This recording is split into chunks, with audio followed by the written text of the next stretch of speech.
প্রবল বন্যার কবলে বারাণসী। জলস্তর বৃদ্ধির জেরে ডুবে গিয়েছে সব গঙ্গার ঘাট। জলস্তর বাড়ায় সরাতে হলো অসি ঘাটের বিখ্যাত গঙ্গা আরতি। গঙ্গায় বন্ধ নৌকা চলাচল।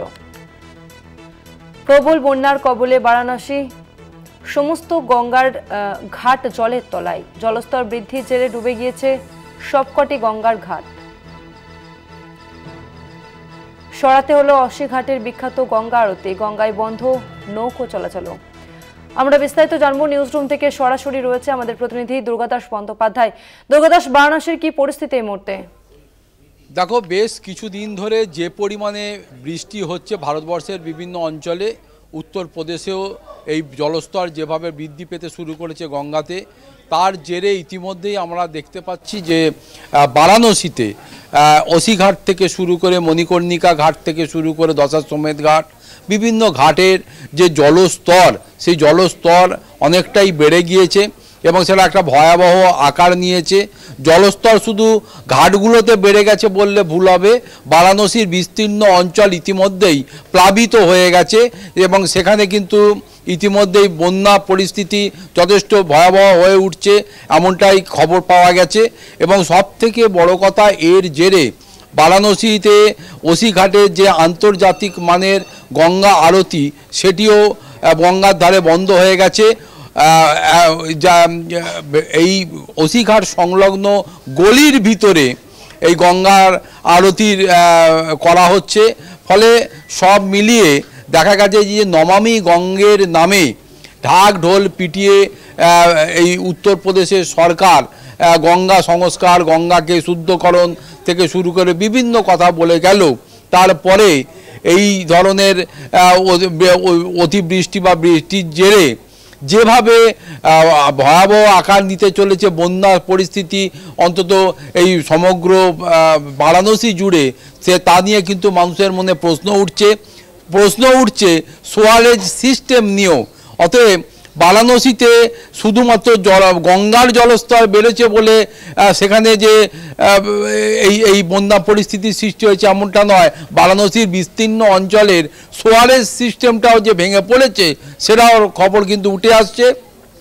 ফলে বিগত দিনে যে বলা হচ্ছিল যারা মডেল সরকার বা মডেল রাজ্য হিসাবে উত্তরপ্রদেশ নাকি ভারতবর্ষের অন্যান্য রাজ্যগুলিকে পথ দেখাবে, তাহলে এই পথ দেখানো রাজ্যের যদি এই দুরবস্থা হয়, তাহলে আগামী দিনে এই পথের সন্ধানে অন্য যে সমস্ত রাজ্যগুলো এগিয়ে যাবে বলে ঠিক করবে, তাদের কি একই অবস্থা হবে? প্রশ্ন কিন্তু মানুষের মধ্যে উঠছে। ধন্যবাদ দুর্গাদাস।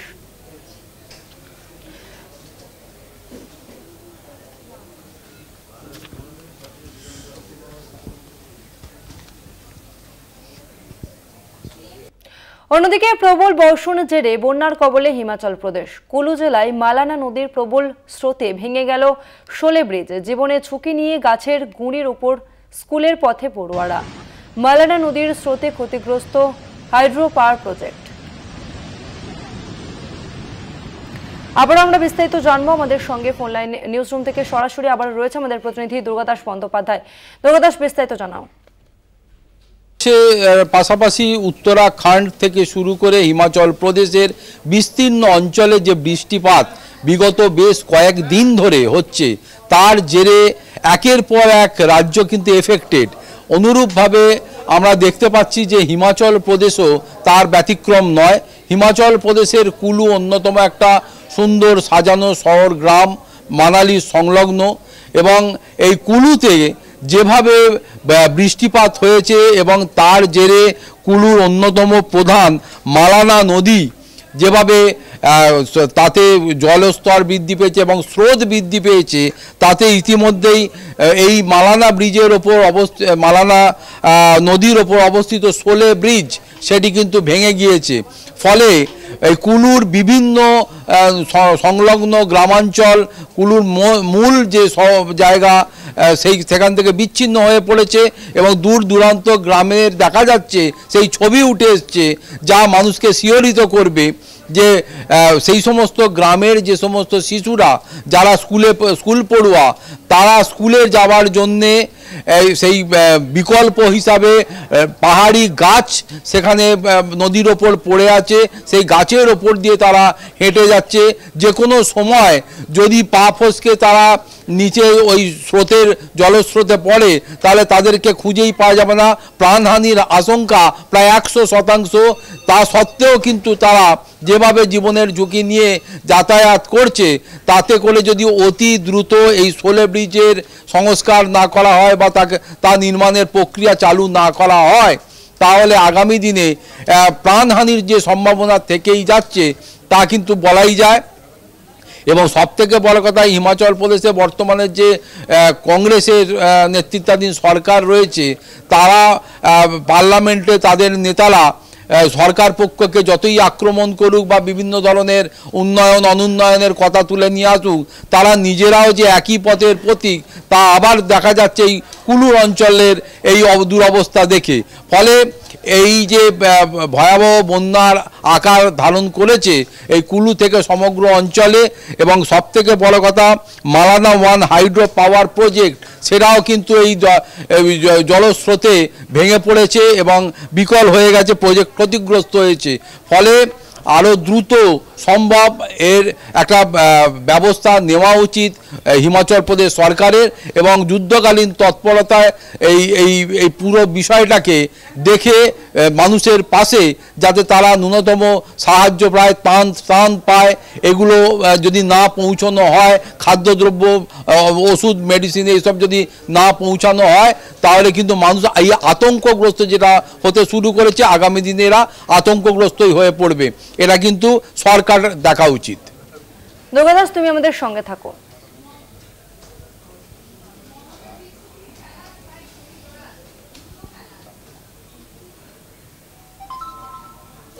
উত্তরাখণ্ডেও বন্যা পরিস্থিতি ক্রমেই ঘোরালো হচ্ছে। ইতিমধ্যে ঋষিকেশ মহাদেবের মূর্তির পাদদেশে ছুঁয়েছে জলস্তর। জলের তলায় পরমনাথ নিকেতন সহ একাধিক ঘাট। বন্যা পরিস্থিতি নিয়ে হাই অ্যালার্ট জারি উত্তরাখণ্ড সরকারের। আমরা আবারও দুর্গাদাস বন্দ্যোপাধ্যায়ের সঙ্গে কথা বলবো। নিউজ রুম থেকে সরাসরি রয়েছে আমাদের প্রতিনিধি দুর্গাদাস। এই মুহূর্তে উত্তরাখণ্ডের ঠিক কি পরিস্থিতি, প্রশাসনের তরফ থেকে এই বন্যা মোকাবিলা করতে কি ব্যবস্থা নেওয়া হচ্ছে? দেখো, উত্তরাখণ্ডেরও বন্যা পরিস্থিতি যথেষ্ট ভয়াবহ আকার ধারণ করেছে। ইতিমধ্যেই উত্তরাখণ্ড সরকারের পক্ষ থেকে সেখানে হাই অ্যালার্ট জারি করা হয়েছে। মানুষকে সেখানে যে পাহাড়ি অঞ্চল বা নদী সংলগ্ন অঞ্চলের মানুষকে সরে যাওয়ার কথা বলা হয়েছে। এবং যেটা সবথেকে বড় বিষয় দেখা যাচ্ছে, যে ছবি উঠে আসছে, যে ঋষিকেশ হিন্দু ধর্মের অন্যতম পীঠস্থান হিসাবে ধরা হয়, সেখানে যে মহাদেবের মূর্তিটি রয়েছে এবং সেই ঋষিকেশের মহাদেবের মূর্তির পাদদেশ, ওই অত বৃহৎ আকারের মহাদেবের সেই মূর্তির পাদদেশ ছুঁয়েছে গঙ্গার জল। এটা কিন্তু একটা ভয়াবহ আকার এবং ইন্ডিকেশন বলা যেতে পারে যে ক্রমশ যদি এই জলস্তর আরও বাড়তে শুরু করে এবং ক্রমে যদি মহাদেবের পাদদেশ থেকে আরও জল যদি উঠতে শুরু করে, তাহলে কিন্তু বিস্তীর্ণ এলাকা ইতিমধ্যেই যেমন প্লাবিত হয়েছে, আগামী দিনে কিন্তু আরও প্লাবিত হবে। এবং পাশাপাশি বলে রাখা ভালো যে এই ঋষিকেশের শিব আইডল সনমার্গ, প্রমোদ নিকেতন ঘাট থেকে সবমার্গ ঘাট, এগুলো সবই কিন্তু জলের তলায় চলে গেছে। এবং এখানে ইতিমধ্যেই কিন্তু বলা যেতে পারে যে আমাদের প্রতিনিধি দুর্গাদাস বন্দ্যোপাধ্যায়।